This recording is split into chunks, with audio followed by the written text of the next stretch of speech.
आप रो क्यों रहे हैं? मैं रो रहा हूँ। मैंने एक एक दिन 3 साल अपने बेटे का शौकत खानम से इलाज करवाया। खान की बख्शिश के लिए शौकत खानम ही काफी है, और अल्लाह मेरी जिंदगी भी इन्हू ला दे। ये पाकिस्तान का दूसरा अब्दस्तार ईदी है। उसने यतीम बच्चे उठाने का ठेका लिया था ना, इसने लुटी फुटी मकरूज कौम को सीधा करने का ठेका लिया है। मेरे बेटे को कैंसर था, मैं शौकत खानम गया हूँ। मैं आपको प्रूफ के साथ सारा कुछ दिखा सकता हूँ। मेरा 3 साल का बेटा था, मैं लेके गया हूँ, उधर इलाज होता है। और ये जो मौलाना नवाज शरीफ, ये लोग खान की जूती के बराबर भी नहीं है। ये बहुत मुश्किल काम है इस बंदे के लिए। इसकी बख्शिश के लिए सिर्फ एक शौकत खानम काफी है।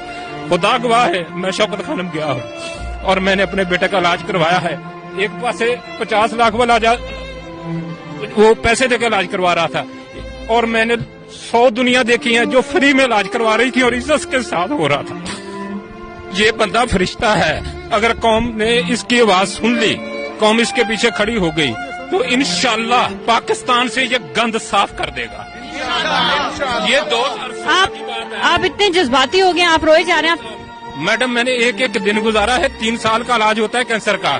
दुनिया कहती है उधर इलाज नहीं होता, ऐसे है वैसे है। मैं आपको प्रूफ के साथ सारा कुछ दिखा सकता हूँ। मेरा 3 साल का बेटा था, मैं लेके गया हूँ, उधर इलाज होता है। अभी आपका बेटा किस बिल्कुल ठीक है, और एक पैसा नहीं लगा उधर, और इज्जत के साथ।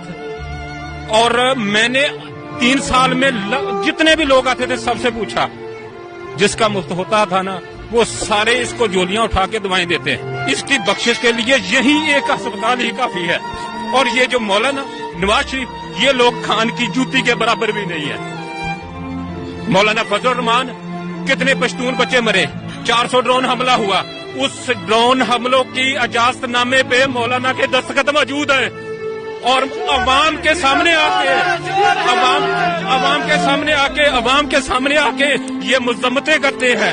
मुनाफिक मौलाना, मुनाफिक अरे मर रहे थे, अवाम के मर रहे थे ना। तो मैडम, ये लोग, ये कचरा है।